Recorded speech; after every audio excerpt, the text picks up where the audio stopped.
Welcome back to the Flag on the Play podcast. I'm Caden, and this is Caleb. And we're going to hop into just kind of our reaction from Week 7. So if you want to kick it off. We'll start off with what we believe is the game of the week, the Chiefs versus the Niners. This game was close for a while before the Chiefs just ran away with the bag. Yeah. The Chiefs be looking like the hottest team in football right now. Yeah, I think they're the best team right now. I mean, their defense definitely has some holes, but they've got stars where you want to have stars on the defense, like Tyrann Mathieu, Chris Jones. Mm-hmm. I mean, I think right now they beat Buffalo. So wait, did they beat Buffalo? No, Buffalo beat them, but interesting. I feel like not if by they much. played again, not by much. it'd be different. Yeah, it was definitely a close game.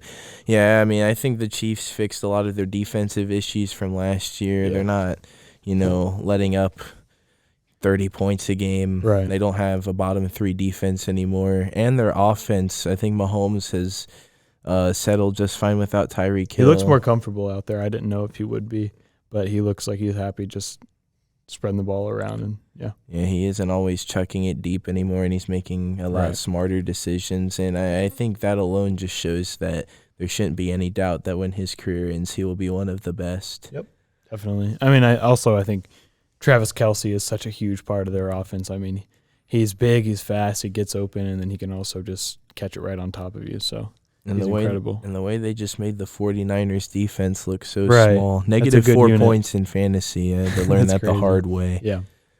Yeah, I mean, overall, yeah. I think that this could definitely be a potential Super Bowl matchup again. Yeah.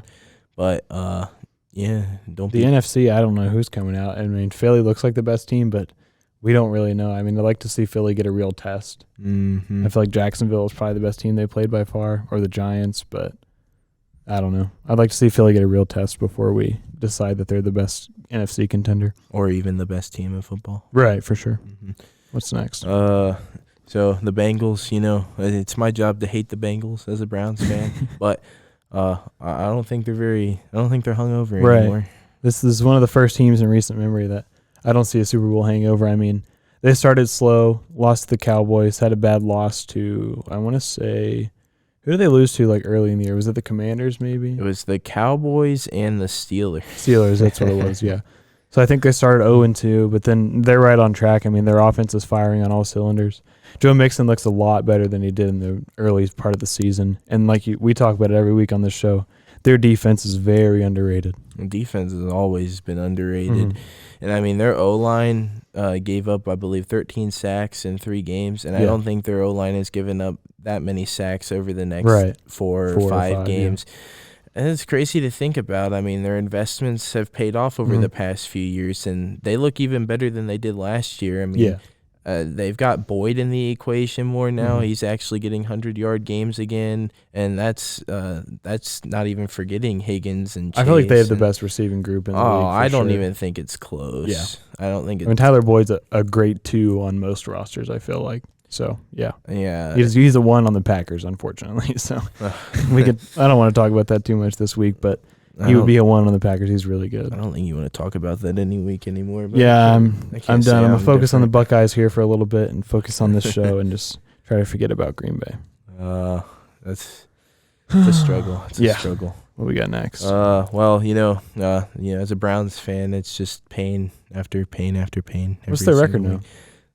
That's funny. 2-5. 2-5. God. 2-5. They feel like such a better team than 2-5. They are. They got Nick Chubb. They've just good receivers. They've been their own worst enemy more times than not. And this week in general, it was the play calling that really cost them the game, because how do you only run the ball with your all-pro running back who's probably the best in the NFL 16 times? That is crazy. 4 times a quarter that you ran the ball with him. He should be getting at least 20 touches. Absolutely. The play calling is abysmal. And, I mean, okay, so at the end of the game, what had happened was that there was a false start called on the Browns, which made the Ravens guy jump. But I believe, and this is kind of biased, but I do believe that the Ravens guy jumped before the Browns guy did. If you rewatch it, I mean, he literally, he went for it. He went for it so hard.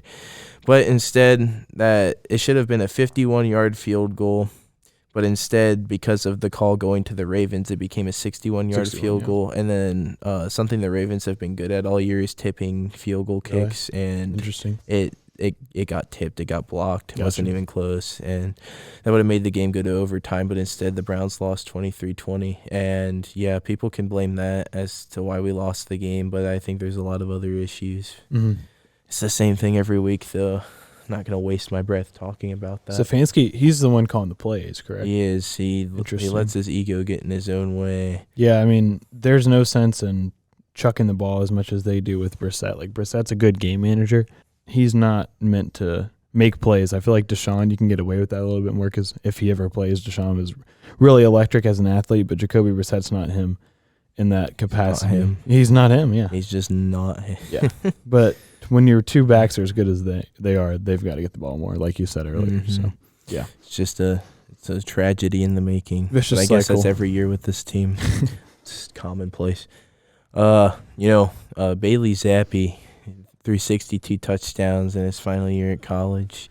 Ended up going in, I believe, the 6th round. 6 or 7, I don't remember. And he's looking, I mean, even if you don't think he's better than Mac Jones, he, as of right now, is looking just as good as him at least. 2-0 as a starter until last night. Well, he wasn't a starter last night, so 2-0, yeah.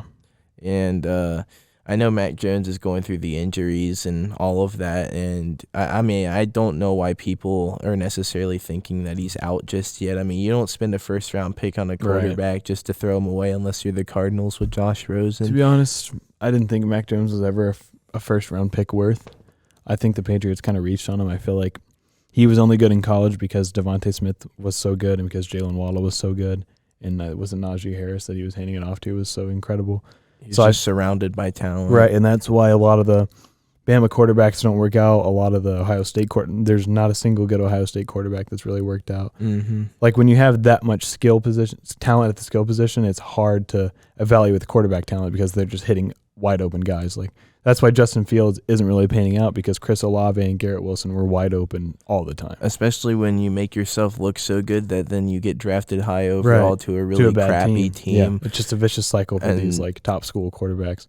It's hard to see how good players are when they have that much talent around. And I've never necessarily believed in like analyzing players. Like sure, at the combine you can analyze their athleticism, but you can't analyze their mind. Yeah, and that's what the quarterback is up there, and that's why Peyton, Tom, and Drew are so good is because of their pre-snap ability to read the field. And I feel like it's hard to gauge how good they are at that when they know, oh, Chris Olave is going to be wide open on the slant here in about 3 seconds, so I just have to hit him, versus like taking your time and getting through the progressions and things like that. So looking around, you got to have those eyes. So I don't know how good Zappi is. I don't really even know how good Mac Jones is, just because I think the Patriots offense as a whole is broken and needs some new players. It needs a new play caller. It needs an actual offensive coach. Belichick right now is just hiring his buddies to call plays who are defensive guys. So I don't have much faith in the Patriots for the next couple of years until they really reform that offense. Because whether you like it or not, the league's pivoting to offense. All the flags benefit the offense. All the rules benefit the offense. The league's now designed to score points, and the Patriots haven't won like that. Mm-hmm. So I feel like they've got to have a big shift in the organization. Yeah, their offense is kind of just held together by a bunch of Band-Aids right now. I mean, like, Damian Harris, he plays good ball. Devontae Parker's made some plays, but it's just, I don't have faith in the Patriots. There's no consistency. Right. Not at all. And that's what you need in this day of age.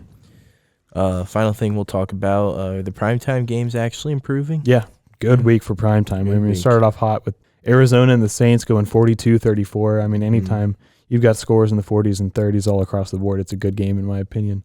I love to see D-Hop back. He had a really good first game. I didn't think he was going to start that well, to be honest. Eno Benjamin had a good game. Mm-hmm. We talk about this every week, I feel like, but the Cardinals are so up and down. Like they're probably going to beat a good team and then lose to a bad team and then beat a bad team, lose to a good team. It's just, you never know what you're going to get with Kyler or the Cardinals. And Modern Warfare 2 is right around the corner, so.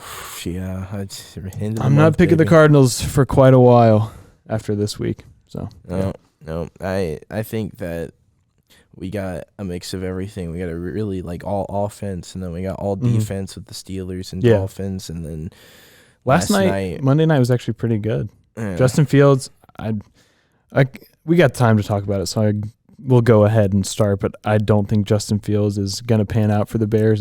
As a Buckeyes fan, that hurts. As a Justin Fields fan, that hurts because he's so fast and such a good elusive runner, but he just makes some really poor decisions. I've said that since he was in college. I mean, and I'm an Ohio State fan as well. I've just never believed that, especially his senior year. Like, if it were after his junior year, I would have been, like, all over him. But well, not like that. But after his senior year, I mean, sure, he can throw darts, especially deep ones. Yeah, he's got beautiful passes, and he's very elusive, and he can get out of sticky situations. I don't know if you watched the game last night, but the design runs, there was some stat he had picked up the first down on third down by running like six plays in a row or 6 third downs in a row. Like, he is electric when he runs the ball, and they were doing like the wildcat stuff, just direct snap, and he goes and everybody blocks for him, and that's when he's the best. I felt like maybe my friend said it. He was like, he's so much better when he's not throwing the ball because he won't take what the defense gives him. So if there's an open slant and double coverage to Darnell Mooney 50 yards down the field, he's not taking the open slant. Or at least he hasn't shown the ability to take what the defense gives him yet. And that's why I don't think he's going to be very good. Yeah, I don't think he has a lot of high football IQ. Right. If his first option isn't open, he typically panics. And I feel like nowadays it's easier to stop scrambling quarterbacks because you actually have to plan around them. Yeah, put a spy on him and he'll be fine. So contain all that. It's kind of sad to see because it's kind of like, it feels like a waste of the athletic talent that he has because he's got an absolute cannon, like we said, and he can run so fast and he's so elusive, but none of that matters if you're not right up here, which is what we talked about. I right agree. in the mind. Yeah, I agree. We're going to hop into some Week 8 picks. So the first game is Thursday night, Ravens at, what is that, Bucks? Bucks, yep. I'll go actually, let me update our records real quick. So I had a horrible week. I went 5-9 in Week 7, so that puts me at 32-28 on the year. And Caleb went, what did you go this week? 8-6. 8-6. He went 8-6 Week 7, which puts him at 36-24. So he's got a good 4-game lead on me. And yeah, so like we said, Ravens Bucks on Thursday. I'm actually kind of excited for this one. I feel like Tom Brady is always really good on primetime. He always kind of comes through and gives us quite the show. But I think the Ravens will win this one pretty convincingly.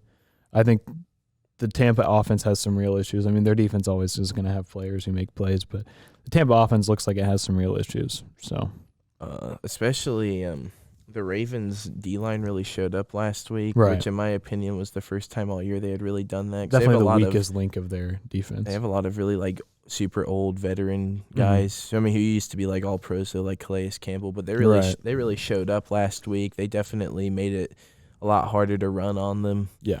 And I think that fact, along with the fact that the Bucks like interior O-line just is garbage. They don't know how to score points until the Bucks have a good offensive game against even an average opponent. Right. I mean, let alone a garbage one. I mean, the Panthers, they only put up 3 points. Jesus, but yeah, until that happens, I'm picking Ravens. I ain't picking Bucks the rest of the year. Ravens for sure.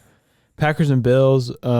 Bills by quite a bit. This one's in Buffalo as well. I think even at Lambeau, we'd have a shot to cover the spread. I don't even know if we're going to cover this game. The Bills are 10.5-point favorites, and I think they probably win by 14. Oh, yeah. I mean, the Packers, their issues are going to be exposed in full light on Sunday night because, I mean, I'm a fan of them, so I've watched them on the 1 o'clock games against the bad teams. But people are going to realize on Sunday night how big their issues are at receiver. I mean, they're just not getting separation. Then Aaron gets frustrated at them, and then Matt LaFleur doesn't give the ball to Aaron Jones, which is kind of like the issue you talked about earlier with Nick Chubb. Aaron Jones is the top 3 back right now. He is, every time he touches the ball, he's getting the end zone. He's getting a first down. It's ridiculous. He can catch crazy. He can run crazy. Yeah. I mean, the Bills came off a really good game. I mean, they're 5-1. They're a top 3 team in the league right now for sure. Gabe Davis is playing amazing. Diggs we kind of expect that from him, but Gabe Davis has been kind of the surprise for them this year. They're running the ball okay. I still think that's going to be their biggest weakness down the stretches. Can they chew the clock after they get a big lead? And I don't know if they can with Singletary and Zach Moss. I mean, especially against better teams. It's formidable, and that's all their running game is, nothing more. I believe that the only way the Packers can win this game is if Josh Allen throws the game away, which throws some picks. Yeah. He does that sometimes. I mean, the Packers defense showed some flashes against the Commanders, but if they, I don't know, before the season, I would have picked the Packers genuinely, but not right now. It's like the great Bears defense. Like, they aren't as bad as they look. It's just they're on the field so much that, like, of course their stats are because we can't get off the field, or the offense can't stay on the field. The amount of 3 and outs we have is incredible. So, I'm also picking the Bills. I think this is Ravens Bills choice. for both of us. Is that Panthers Falcons? Yes, Falcons.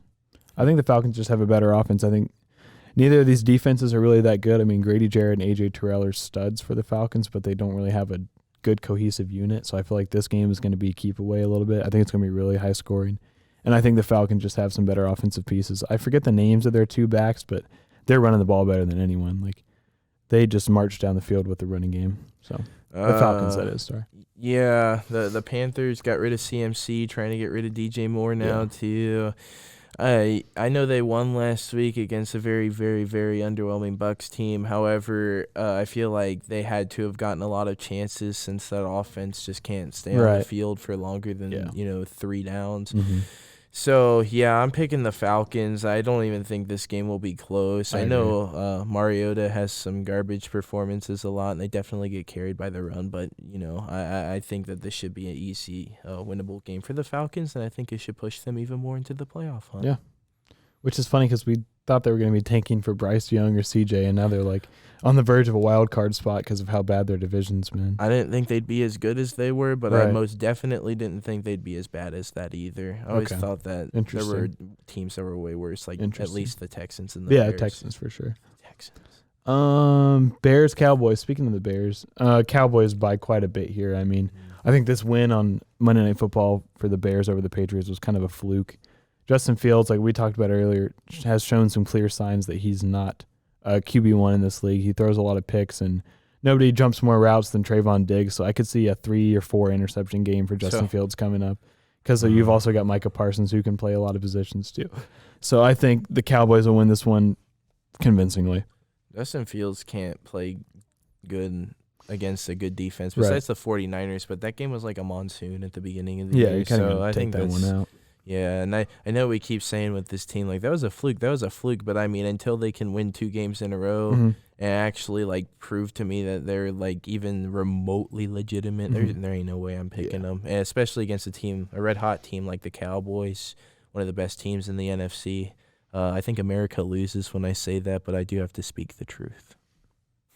Dolphins, Lions. This one's interesting because the Lions are at home, and they're a really good home team, and the Dolphins, I don't know. This one's tough. I think I'll probably go Dolphins because they're undefeated when Tua sits in the pocket and is alive and throws the ball down the field to their best receivers. So I'll probably go Dolphins here, but this is going to be an interesting one for sure. I know I want to start dividing up the games a little bit so there's some competition, but I ain't picking the Lions as the upset. Jared Goff has looked terrible since his very, very good start. Yeah, where some people even said he was like dark horse MVP, but now he just looks terrible. Like it's like gone from like 4 touchdowns and a pick to like 0 touchdowns and 2 picks a game. Like that's just terrible. That's not going to win you anything, especially when you don't have DeAndre Swift. He should be coming back this week, but I mean, every time they say that, then they roll him out because of his ankle, and until then, I don't really know. So I think the Dolphins, now they have Tua back. I know they didn't beat the Steelers by much, but they won. Yeah, and that's a good start. Win's a win in this league. I mean, I wish like the Browns could win or something.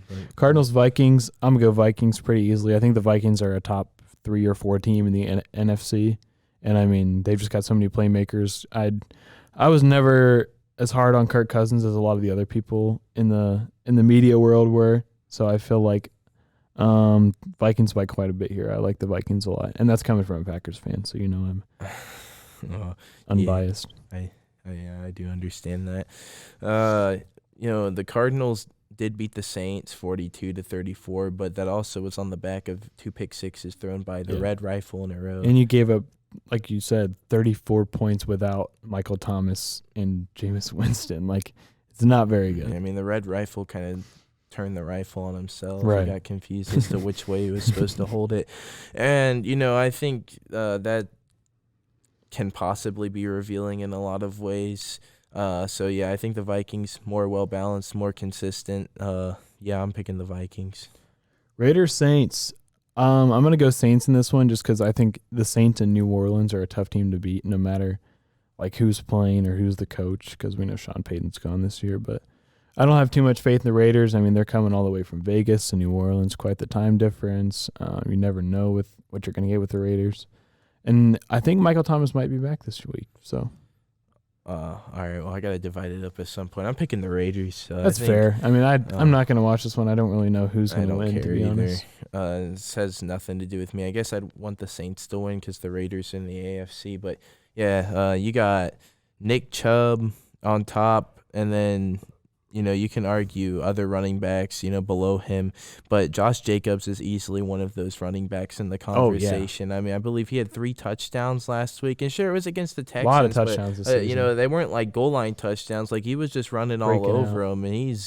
And I always thought he was extremely overrated, especially coming out of Alabama. He probably should have never been a first-round pick, but, man, is he looking mighty good right now. He could definitely get an all-pro spot by the end of the year. He had a really good rookie year, and then he was kind of down the year after that. Now this year he's really turned it on back. Mm-hmm. And that's what the Raiders need, though, is an electric running back, and he's been really good.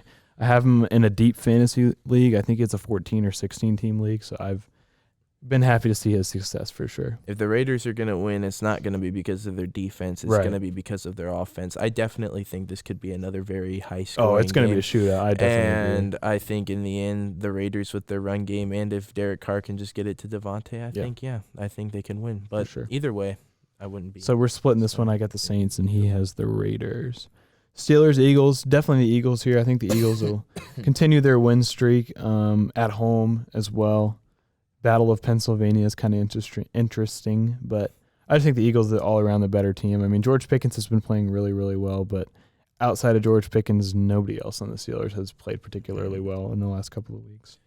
Kenny Pickett be, giving the footballs to the other team like it's nothing sometimes. I don't know why people don't talk about that more.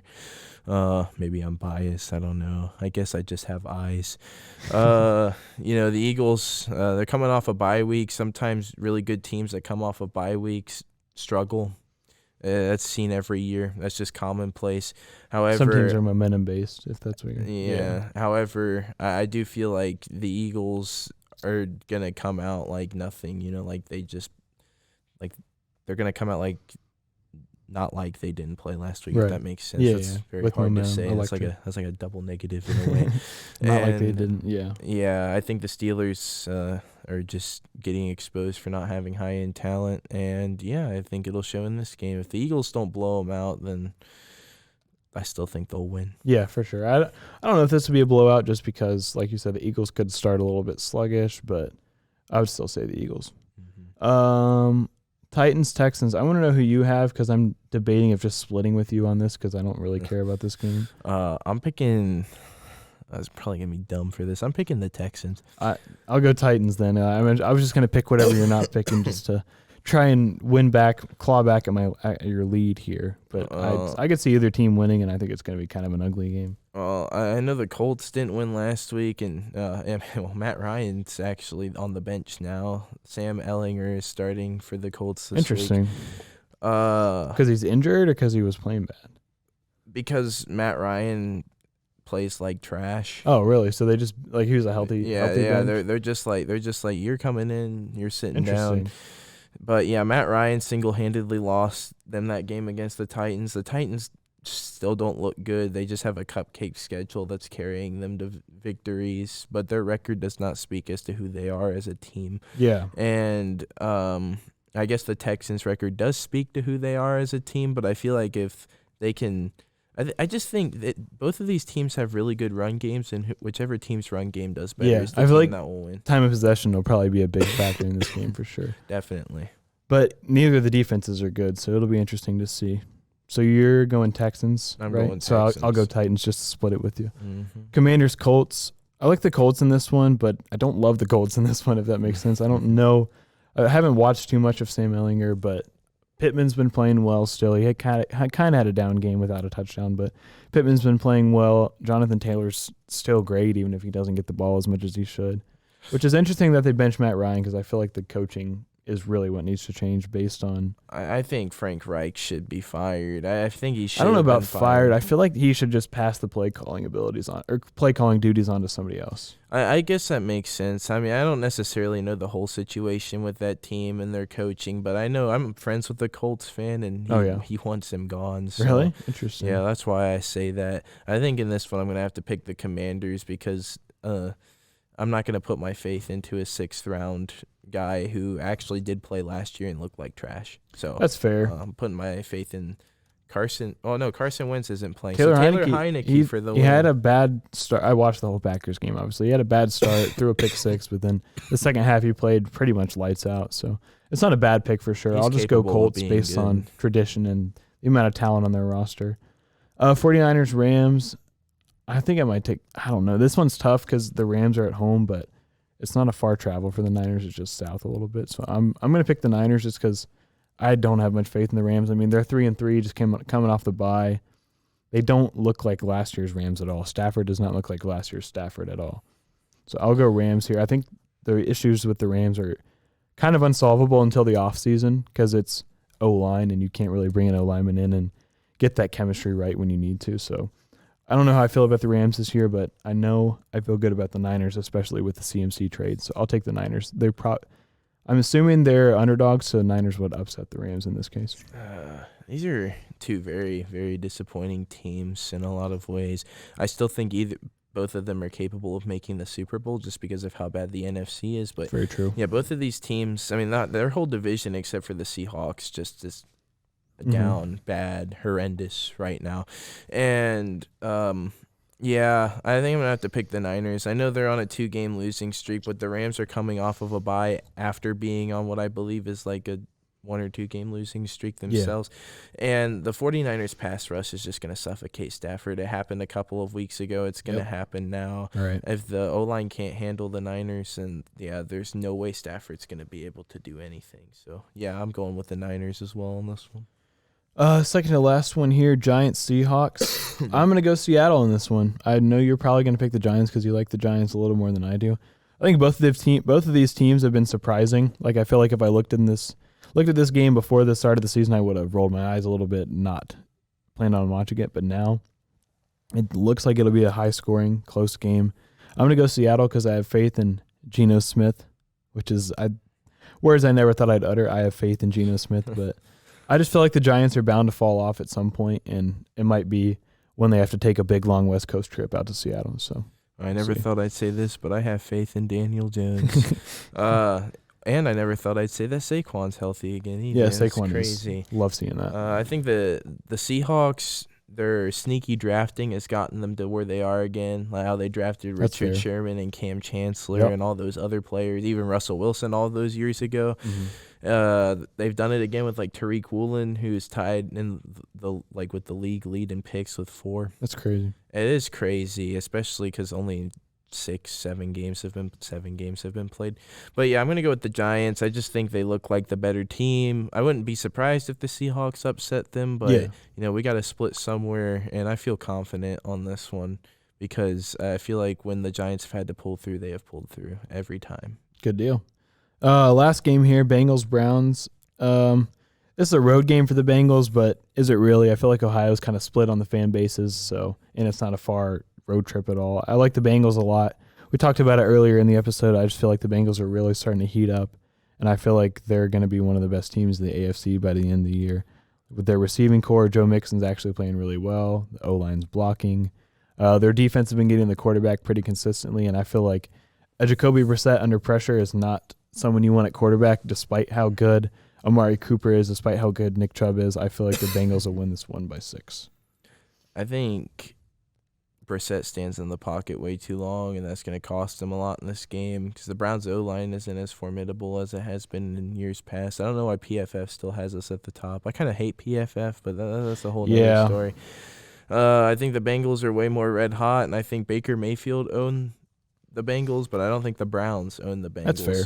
And as much as it hurts me to say this, I still hope they win. I would take the L. I'm also picking the Bengals because – I don't want to take an L just because of loyalty. I want the W, for winning. We both picked against our teams this week, which is kind of interesting. That's sad. So yeah, both of us got the Bengals over the Browns on Monday Night Football. All right, thanks for watching. Thank you. See you guys next week.